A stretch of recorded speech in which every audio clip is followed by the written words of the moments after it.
El misterio de Garabandal, parte 2. Vamos a ver una serie de cuestiones que en principio no tienen que ver directamente con las apariciones de Garabandal, pero que hay que conocer para orientarse en el mare magnum del mundo aparicionista y profético. Cuando uno se adentra en el estudio de las apariciones marianas, lo primero que vemos es un exceso de información, lo que modernamente se conoce por infoxicación. No solo eso, que ya es grave. Además, mucha de esa información que proviene de Internet en su mayoría no es fiable, cuando no directamente son tonterías. Mi sistema aquí para no perderme ha sido el siguiente. 1. Estudiar bien las apariciones legalmente aprobadas por la Iglesia. La Salet, Lourdes, Fátima, Akita. 2. Estudiar bien las apariciones no aprobadas por la Iglesia, pero que han sido de gran importancia y cuya no aprobación se debe más a cuestiones de procedimiento. Garabandal, el Escorial, Umbe y Medjugorje, por ejemplo. 3. Hay que centrarse en las apariciones que sean relativamente modernas y de las que haya registros gráficos, audios, vídeos, imágenes, textos, testigos vivos o muertos, pero que hayan sido contemporáneos y hayan dejado registro escrito y gráfico de su testimonio. 4. Establecer una relación entre todas ellas. Hay que buscar la estructura que tienen esas apariciones. 5. Intentar poner orden en los mensajes y sospechar siempre de profecías que no se han cumplido o que son demasiado genéricas. Esto último sobre todo es muy complejo por la maraña inmensa de mensajes, profecías, secretos, etcétera, que pueblan las apariciones marianas. Pero siendo un conglomerado voluminoso y abigarrado, no es difícil el abordarlos analíticamente. Basta aplicar elementales reglas de la lógica que parecen muy simples, pero son muy desconocidas. Vamos a ver unas cuantas, las principales de ellas. 1. Principio de no contradicción. Una cosa no puede ser y no ser al mismo tiempo. Esto es muy fácil de entender, ¿verdad? Es decir, alguien no puede ser enano y no enano al mismo tiempo, ¿vale? 2. La navaja de Occam. La explicación más simple suele ser la correcta. No siempre es así, pero en la mayoría de los casos es así. 3. La explicación de un fenómeno, misterioso o no, no puede ser más complicada o misteriosa que el propio fenómeno que se pretende explicar. 4. Cuando todas las explicaciones a un fenómeno han sido descartadas, la que quede, por fantástica que sea, es la correcta. Fijaros que el truco de esta afirmación es la palabra todas. Tenemos que asegurarnos de que todas, absolutamente todas las explicaciones posibles han sido descartadas. Esto no es fácil. En matemáticas, los teoremas más difíciles de demostrar son los que empiezan con el enunciado que es el cuantificador universal, ¿no? Para todos, para todas. 5. La causa precede al efecto. Bueno, esto no admite dudas. 6. No valen las explicaciones ad hoc, es decir, lo que llamaríamos ocurrencias. Por ejemplo, ha aparecido un ovni. Pues eso es que hoy estaba nublado, no dormiste bien y viste un ovni al levantarte. Eso es una explicación ad hoc. 7. No por ser inconcebible, una cosa es inexistente. 8. En la definición de un término no puede intervenir el término a definir. Bueno, realmente habría más, ¿vale? Es decir, hay muchas y muchas derivadas de estas, pero estas son las principales. Respetando y aplicando estas leyes de la lógica elemental, que son, bueno, pues son reglas casi podríamos decir del sentido común más básico, ¿verdad? Pues parece una tontería, pero no se aplican siempre y muchos problemas y muchas controversias se solucionarían y se solventarían mucho más rápidamente aplicando correctamente estas reglas elementales de la lógica. Vamos a ver los mensajes de Garabandal. Vamos a hacer un exordio previo sobre qué son los mensajes, los secretos. Vamos a analizar en detalle estos conceptos que se mezclan, que no se saben diferenciar y que son muy importantes para orientarnos en todo este complicado enrejado de mensajes secretos revelados a los videntes, etc. En casi todas las apariciones marianas hay una parte muy importante, son los mensajes y los secretos. Los mensajes son alocuciones públicas de algún personaje divino, como por ejemplo la misma Virgen María, pero también pueden ser los ángeles, Dios Padre, Jesucristo o el Espíritu Santo. Normalmente cada vez que hay una aparición de la Virgen hay un mensaje. Es decir, no siempre es así, pero bueno, podemos establecer un binomio aparición-mensaje. Ese mensaje lo recogen los videntes y lo proclaman al público y al mundo. Por ejemplo, en las apariciones de Fátima hubo en total 6 apariciones y en cada una de ellas se dio un mensaje público por parte de la Virgen. En el caso de Garabandal, el número de mensajes públicos es aún menor, son 2 mensajes. Uno dado en 1961 y el otro al final de las apariciones en 1965. Sin embargo, en Medjugorje el número de apariciones se cuenta por miles y el número de mensajes también por miles. Los estudiosos de estos temas nos preguntamos por qué. Si atendemos a las reglas de la lógica vistas más arriba y al más elemental del sentido común, pues en principio no existiría razón alguna que invalide las apariciones por el número de mensajes. Sobre todo cuando la mayoría de los mensajes se parecen entre sí. En concreto, los mensajes de Fátima y Garabandal parecen calcados, como si fueran la continuación uno de otros. Todos ellos hacen referencia a una humanidad que lleva una vida llena de pecado, a que se está acabando la paciencia de Dios con ese sistema, y a que si no hay un cambio de rumbo por parte de esa humanidad pecadora, un gran castigo vendrá sobre dicha humanidad. Hay que dejar claro que esas advertencias son siempre condicionales. Esos castigos con los que se amenaza, muchas veces apocalípticos, solo ocurrirán si la humanidad persiste en su camino de maldad y de perdición.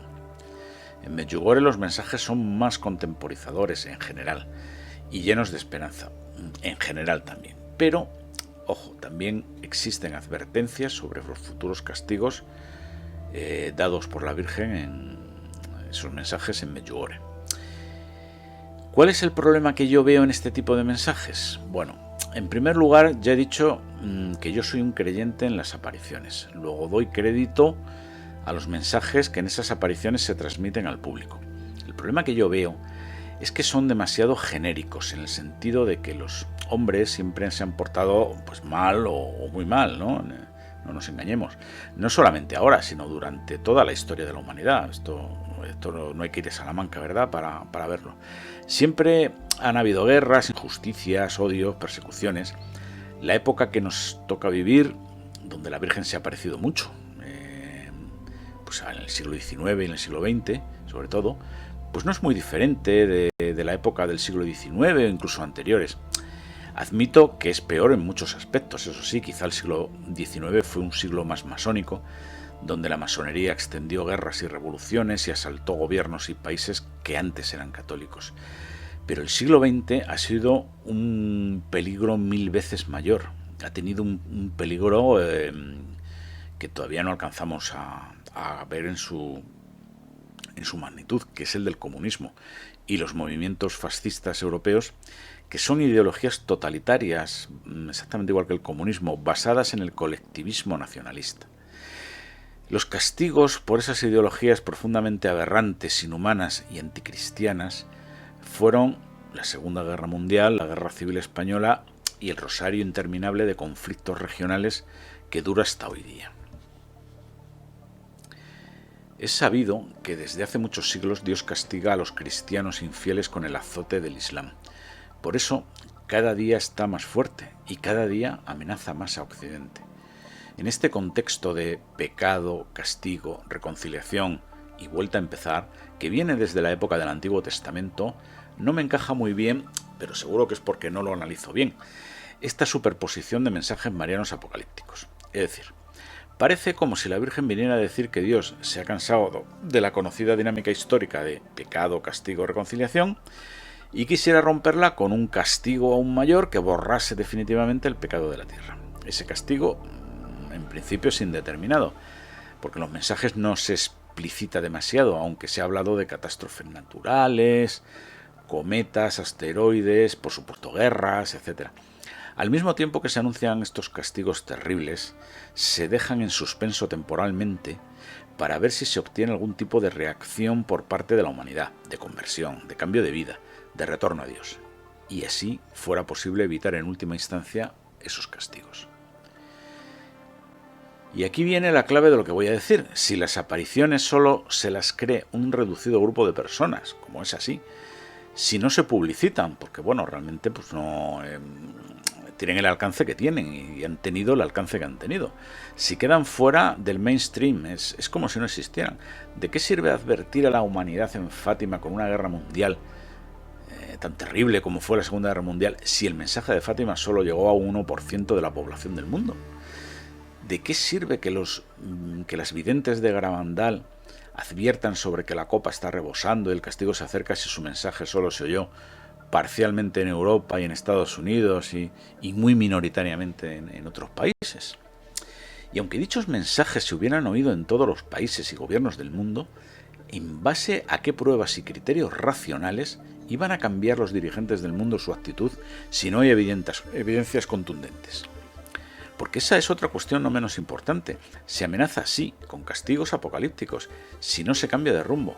Evidentemente, no solo no se ha cambiado de rumbo, sino que las cosas han empeorado. El mundo está peor. Las décadas pasan, el mundo empeora, y el tan anunciado castigo global nunca llega. Este es un punto muy negativo en contra de las apariciones, desde mi punto de vista. Se ha dicho que muchos posibles castigos se han atenuado o evitado porque los fieles han orado mucho y al final, pues Dios, en base a esas oraciones, no castigará. Esto es razonable pensarlo, no es ninguna tontería. Pero no hay pruebas de tal cosa. Y eso en mi pueblo se llama pedir el comodín del público. Es decir, no es un argumento válido, ¿vale? Es posible que se nos estén escapando cosas y que, como el futuro no se conoce, quizá en un futuro más o menos lejano todas las piezas se encajen, pero desde luego que esto no ayuda a la credibilidad de las apariciones. También es posible una segunda alternativa híbrida, es decir, puede ser que efectivamente Dios haya levantado la mano parcialmente, bien por intercesión de la Virgen, bien por las oraciones del pueblo fiel, pero otros castigos sigan activos y aunque el futuro de la humanidad no sea apocalíptico, sí que de alguna manera pues nos vamos cociendo en nuestra propia salsa y van apareciendo cosas como por ejemplo el coronavirus, que no es el apocalipsis, pero que nos va a afectar, nos está afectando y mucho. Y tarde o temprano se volverá a plantear el problema y volveremos a estar de las mismas. Esto, en cualquier caso, solo el futuro lo dirá. Se habló en su momento de una tercera guerra mundial con armas atómicas que viene muy bien descrita y profetizada por Nostradamus. Se sabe que la humanidad estuvo al borde del abismo en un puñado de ocasiones y milagrosamente nos libramos. En algún caso se ha sabido posteriormente que por cuestión de escasos minutos. Lo que acabo de explicar no impide que los mensajes y advertencias a la humanidad no sean verdaderos, en absoluto. Hay muchos puntos que desconocemos del aparicionismo. No olvidemos que las apariciones marianas son un misterio y que esta es una web dedicada al misterio. No tenemos todas las respuestas. Hay un criterio muy bueno para estudiar las apariciones marianas. Este criterio es usar la Biblia y ciertas leyes que operan dentro de ella. Veréis, la Biblia es el libro más misterioso del mundo, el que más sabiduría encierra y el que más secreto tiene. Aun dedicando una vida entera a su estudio, nunca se terminará de abarcar en su totalidad. Se ha hablado mucho de códigos secretos dentro de la Biblia, de mensajes ocultos y de espiritismo cristiano abriendo una página al azar. Pero hay una cosa ya comprobada y es la siguiente. En la Biblia hay correspondencias y paralelismos y contraposiciones entre unos libros y otros, entre unos personajes y otros, y entre un testamento y otro. El número es enorme. Vamos a poner un par de ejemplos. Por ejemplo, sabemos que la Trinidad es Dios Padre, Dios Hijo y Dios Espíritu Santo. Cada una de las tres personas divinas Gobierna una parte de la Biblia: Dios Padre, el Antiguo Testamento; Dios Hijo, los Evangelios; y Dios Espíritu Santo, desde Hechos de los Apóstoles hasta el Apocalipsis. San Juan Bautista fue el anunciador de Jesucristo. De igual forma, el falso profeta será el anunciador del anticristo. Será como un anti-Juan Bautista. Estas figuras anti de otras son muy comunes dentro de la Biblia. De la misma forma que la humanidad se perdió por un hombre y una mujer que fueron Adán y Eva, la humanidad se salvará por un hombre y una mujer, que son Jesucristo como encarnación de Dios Hijo y la Virgen. De ahí viene el próximo dogma de la corredención. Sí, ese que el Papa Francisco dice que es una tontería. Pues bien, utilizando este mismo tipo de correlaciones bíblicas es posible arrojar luz en el mundo aparicionista, como veremos más adelante. Vamos a abordar ahora el tema de los secretos. Ya hemos visto un poco los mensajes. Los secretos serían, al igual que los mensajes, locuciones dadas a los videntes, pero con instrucciones precisas para que sean revelados en un momento posterior por diversas razones. El mejor ejemplo de secreto o secretos es el de Fátima. Son 3 secretos o uno solo dividido en 3 partes, como se prefiera. Yo soy más de pensar que estamos ante 3 secretos diferentes, pero a veces también se habla de un solo secreto. Cada uno de los secretos de Fátima se estructura en 2 partes. Hay una visión que tienen los videntes, los pastorcillos, y luego hay unas palabras explicativas de la Virgen. Es decir, los videntes, los pastorcillos, tienen primero una visión consistente en imágenes y sonido, como un clip de vídeo de ciertas escenas impactantes, y a veces alegóricas o simbólicas, y otras muy explícitas y reales. Posteriormente a esa visión tiene lugar una explicación en palabras humanas dada por la Virgen. Oficialmente disponemos de las 3 visiones, de los 3 secretos, pero solo las palabras explicativas de los 2 primeros secretos. Del tercer secreto de Fátima solo disponemos de la visión. Oficialmente, ojo, ya veremos que luego también eso se completa. La Iglesia Católica no ha querido dar las palabras explicativas oficiales a esta tercera parte del secreto. Vamos a recordar en primer lugar los 2 primeros secretos de Fátima, o las 2 primeras partes de un único secreto, si se quiere ver así. El secreto consta de 3 partes distintas, de las cuales voy a revelar 2. La primera fue, pues, la visión del infierno. Nuestra Señora nos mostró un gran mar de fuego que parecía estar debajo de la tierra. Sumergidos en ese fuego, los demonios y las almas, como si fuesen brasas transparentes y negras o bronceadas, con forma humana, que fluctuaban en el incendio, llevadas por las llamas que de ellas mismas salían, juntamente con nubes de humo que caían hacia todos los lados, parecidas al caer al de las pavesas en los grandes incendios, sin equilibrio ni peso, entre gritos de dolor y gemidos de desesperación que horrorizaba y hacía estremecer de pavor. Los demonios se distinguían por sus formas horribles y asquerosas, de animales espantosos y desconocidos, pero transparentes y negros. Esta visión fue durante un momento, y gracias a nuestra buena Madre del Cielo, que antes nos había prevenido con la promesa de llamarnos el cielo, que de no haber sido así creo que hubiésemos muerto de susto y pavor. Inmediatamente levantamos los ojos hacia Nuestra Señora, que nos dijo con bondad y tristeza: «Visteis el infierno, a donde van las almas de los pobres pecadores. Para salvarlos, Dios quiere establecer en el mundo la devoción a mi Inmaculado Corazón. Si se hace lo que os voy a decir, se salvarán muchas almas y tendrán paz. La guerra», refiriéndose a la Primera Guerra Mundial, «pronto terminará. Pero si no dejaren de ofender a Dios, en el pontificado de Pío XI comenzará otra peor. Cuando veáis una noche iluminada por una luz desconocida, sabed que es la gran señal que Dios os da para castigar al mundo por sus crímenes, por medio de la guerra, del hambre y de las persecuciones a la Iglesia y al Santo Padre. Para impedirla, vendré a pedir la consagración de Rusia a mi Inmaculado Corazón y la comunión reparadora de los primeros sábados. Si se atendiesen mis deseos, Rusia se convertirá y habrá paz. Si no, esparcirá sus errores por el mundo, es decir, el comunismo, promoviendo guerras y persecuciones a la Iglesia. Los buenos serán martirizados y el Santo Padre tendrá mucho que sufrir. Varias naciones serán aniquiladas. Por fin, mi Inmaculado Corazón triunfará. el Santo Padre me consagrará a Rusia, que se convertirá, y será concedido al mundo un tiempo de paz. Es decir, las dos partes que provienen de la visión del infierno son las dos primeras partes del secreto de Fátima. 1. El anuncio de la revolución rusa y la condenación eterna de las almas en pecado, o sea, se avisa y se centra en las almas individuales, en los fieles, en las personas y en su destino eterno de salvación o condenación. Segunda parte. El anuncio de una posible guerra mundial, la Segunda Guerra Mundial, que finalmente se cumplió. El mensaje profundo de este segundo secreto es un aviso a las naciones cristianas y sus imperios de que todo puede ser destruido, como así fue. Tenemos, pues, primer secreto, el alma humana; segundo secreto, la cristiandad. Veamos qué dice la visión del tercer secreto, que recordemos que se publicó en el año 2000 por parte de Juan Pablo II, no hace tanto. Las apariciones de Fátima fueron en 1917.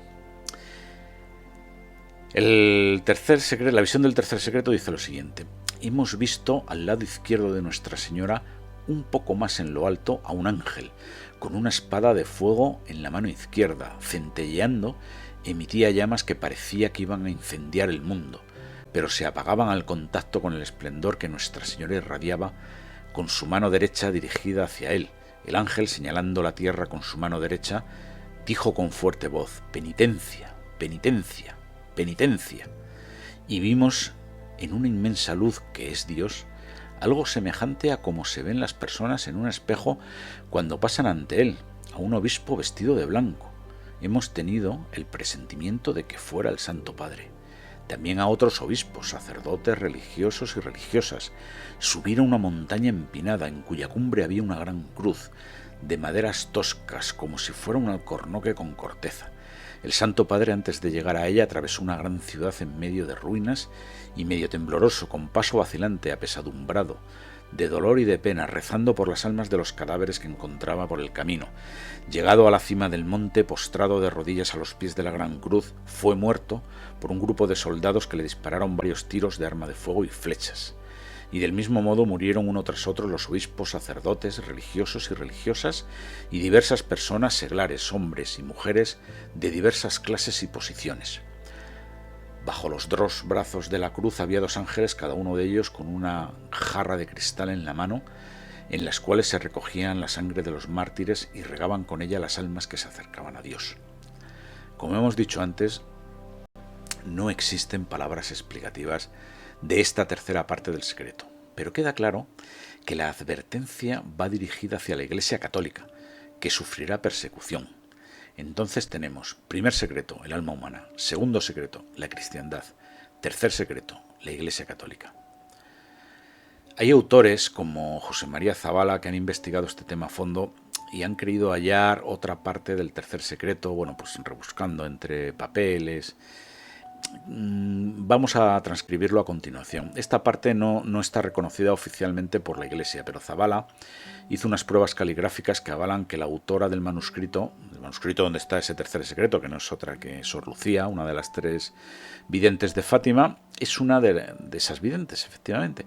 Todos los detalles de esto, que son interesantísimos, están en los libros de Zabala, que yo recomiendo comprar, atesorar, como oro en paño, y leer y estudiar.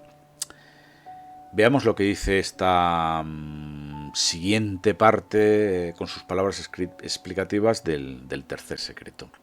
Ahora voy a revelar la tercera parte del secreto. Esta parte es la apostasía en la Iglesia. Nuestra Señora nos mostró una visión de un individuo que yo describo como el Santo Padre, frente a una multitud que lo vitoreaba. Pero había una diferencia con un verdadero Santo Padre: la mirada del demonio. Este tenía los ojos del mal.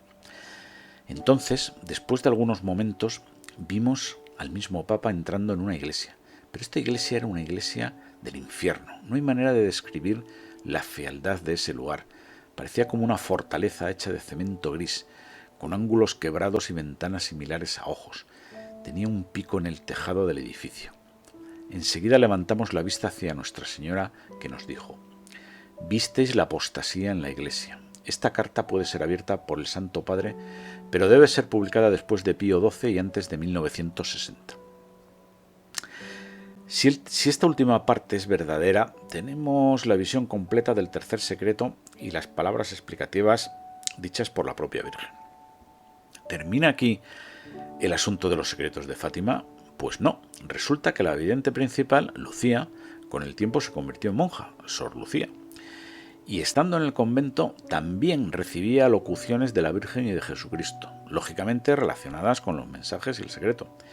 Hay varias de ellas, pero de entre todas extraigo la siguiente por su fuerte contenido apocalíptico. En el relato, la hermana Lucía cuenta que alrededor de las 4 de la tarde del día 3 de enero de 1944, rezando en la capilla del convento delante del tabernáculo, le pidió a Jesús que le hiciese conocer su voluntad, y entonces ella escribe: «Sentí entonces que una mano amiga, cariñosa y maternal me toca en el hombro. Levanto la mirada y veo que es la querida Madre del Cielo. No temas, Dios quiso probar tu obediencia, fe y humildad. Queda en paz y escribe lo que te mandan, pero no lo que te es dado a entender de su significado». Y yo sentí el espíritu inundado por un misterio de luz que es Dios, y en él vi y oí. La punta de la lanza, como llama que se desprende, toca el eje de la tierra. La tierra se estremece, montañas, ciudades, pueblos y aldeas con sus habitantes son sepultados. El mar, los ríos y las nubes se salen de sus límites, desbordándose, inundando y arrastrando consigo en un remolino casas y personas sin número, que no se pueden contar. Es la purificación del mundo por el pecado en el cual está inmerso. Como podemos ver, estamos ante un posible cataclismo planetario sin precedentes. La imagen es clara. Dios lanza una punta flamígera que desvía el eje de rotación de la Tierra. La consecuencia es clara: terremotos y tsunamis gigantescos. Recordemos que el último terremoto de Chile desvió unos milímetros el eje de la Tierra. Estas cosas pueden ocurrir, no son fantasías.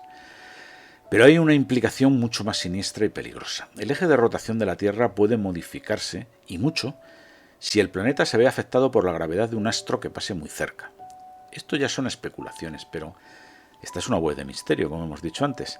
Se ha hablado mucho de un posible planeta mucho más grande que la Tierra, llamado Planeta X, Nibiru, Apophis. Ha recibido varios nombres.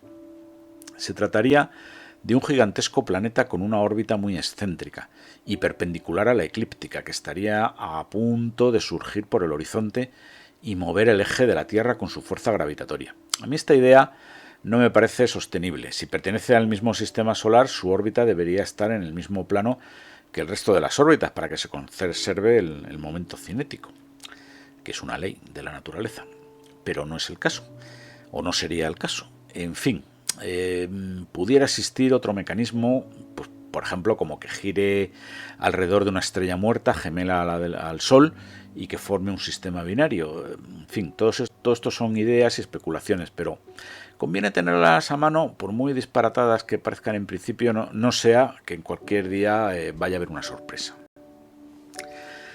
Y después de este largo pero imprescindible preámbulo, vamos al tema que nos ocupa, que son los mensajes de Garabandal. Como dijimos antes, no son muchos, solo 2, y bastante claros a mi modo de ver. No responden al esquema de Fátima de visión más palabras explicativas. Simplemente son una locución de la Virgen a los videntes, para que los hagan públicos al pueblo fiel, a todo el mundo. Los 2 mensajes son los siguientes. El primero fue 4 meses después del comienzo de las apariciones, el 18 de octubre de 1961. La fuerte lluvia que no cesó en todo el día no desanimó a las miles de personas que ese día llegaron hasta Garabandal. Al caer la tarde, en Los Pinos, las niñas leyeron el texto del mensaje. Hay que hacer muchos sacrificios, mucha penitencia, visitar al Santísimo, pero antes tenemos que ser muy buenos, y si no lo hacemos nos vendrá un gran castigo. Ya se está llenando la copa, y si no cambiamos nos vendrá un castigo muy grande. Con sencillez de madre, María Santísima daba a sus hijas las indicaciones que éstos necesitaban oír para bien de sus almas. Si no tomamos el camino de la cruz, si la Eucaristía no es el centro de nuestras vidas y de cada uno de nuestros días, si no somos buenos, si no nos convertimos, el Señor no tendrá más remedio que intervenir para que comprendamos la importancia de lo que está en juego, nuestra salvación. El segundo mensaje de la Virgen llegó poco antes del fin de las apariciones, el 18 de junio de 1965. Fue el arcángel San Miguel el encargado de comunicar a Conchita el mensaje. Conchita es una de las videntes. De parte de la Virgen. O sea, es la Virgen la que da el mensaje, pero se encarga de transmitirlo el arcángel San Miguel. Las lágrimas ruedan por el rostro de la muchacha a medida que él, el arcángel, va hablando. Como no se ha cumplido y no se ha dado mucho a conocer mi mensaje del 18 de octubre de 1961, acordaros lo que os dije de la publicidad de los mensajes, os diré que este es el último. Antes la copa se estaba llenando, ahora está rebosando. Muchos cardenales, obispos y sacerdotes van por el camino de la perdición, y con ellos llevan a muchas más almas. A la Eucaristía cada vez se la da menos importancia. Debéis evitar la ira del buen Dios sobre vosotros con vuestros esfuerzos. Si le pedís perdón con alma sincera, Él os perdonará. Yo, vuestra madre, por intercesión del ángel San Miguel, os quiero decir que os enmendéis. Ya estáis en los últimos avisos. Os quiero mucho y no quiero vuestra condenación. Pedidnos sinceramente y nosotros os lo daremos. Debéis de sacrificaros más. Pensad en la pasión de Jesús. Bueno, pues como se puede ver, los mensajes de Garabandal son muy parecidos en cuanto al contenido a los de Fátima. Se exhorta a la humanidad a la conversión y si no se hace así, se amenaza con un castigo. En esto lo importante son las fechas, en la comparación entre Fátima y sobre todo en las de Garabandal.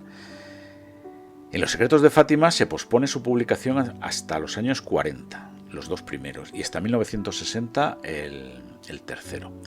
Sor Lucía publica los dos primeros y el tercero lo envía al Vaticano para su publicación en 1960. Pero el Vaticano no publica ese tercer secreto. ¿Por qué? Bueno, estudiosos de las profecías y expertos en los entresijos del Vaticano y de su política exterior apuntan a que Juan XXIII no quería molestar a Nikita Khrushchev, entonces dirigente de la URSS. Recordar que estábamos en lo peor de la Guerra Fría y una catástrofe atómica era algo muy real. Además, el propio Papa Juan XXIII, papa de grandes cualidades sin duda, no creía mucho en los videntes de Fátima, llamándolos despectivamente profetas de calamidades. Además, había una tercera cuestión, y es la decadencia de la Iglesia Católica que se iniciaba con el nefasto Concilio Vaticano II. El segundo mensaje coincidía en el tiempo con la finalización del Concilio Vaticano II.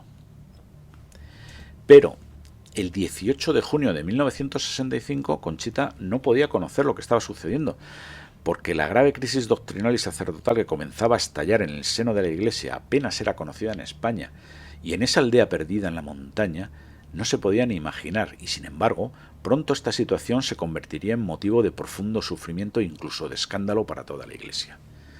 Luego podemos sacar, para finalizar, una conclusión de los mensajes de Garabandal. Para mí, esto es una opinión personal, son mis conclusiones, son una continuación de los mensajes de Fátima. Además, coinciden milimétricamente en el tiempo. Además, son una especie de insistencia de la Virgen y, en última instancia, de Dios, ya que no se hizo caso por parte del Vaticano a la publicación del tercer secreto en 1960. En 1961 empieza el Concilio Vaticano II, y tiene lugar el primer mensaje de Garabandal. En 1965 termina el Concilio Vaticano II y en ese mismo año tiene lugar el segundo mensaje y último de Garabandal, relacionado directamente con una crisis profunda en la Iglesia Católica, que a su vez está relacionado con el tercer secreto de Fátima, que también habla de una tremenda crisis en la Iglesia Católica. Tanto es así esto que pienso a modo de conclusión lo siguiente. 1. Fátima y Garabandal son en el fondo la misma profecía. 2. Garabandal hubiera sido muy diferente si se hubieran hecho caso de la Virgen en cuanto a la consagración de Rusia y la publicación del tercer secreto en 1960, y probablemente el destino del mundo también hubiera sido muy distinto. Y 3. Son profecías muy circunscritas al siglo XX. Medjugorje, por ejemplo, es bastante diferente. Superada la crisis del siglo pasado, Medjugorje es más una aparición del siglo XXI. ¿Qué ocurrirá a partir de ahora? ¿Cómo será el futuro de este nuevo milenio? Nadie lo sabe, el futuro es incognoscible, pero las apariciones marianas seguirán y las profecías serán un buen modo de orientarnos en este mar de oscuridad, atentos a la próxima muerte de Francisco y el cumplimiento o no de la profecía de San Malaquías. También hay que tener en cuenta lo que profetizó Nostradamus. Las profecías de Nostradamus son oscuras, pero hay una razón para ello. Bueno, finalmente, en este segundo post, pero que no será el último, habrá al menos otro, voy a incluir las declaraciones de Juan Pablo II en Fulda, una ciudad alemana, creo, que alguien me corrija si me equivoco, donde de alguna manera entronca con esa tercera parte no dicha oficialmente por la Iglesia sobre el tercer secreto de Fátima, la que alude a las catástrofes ecológicas.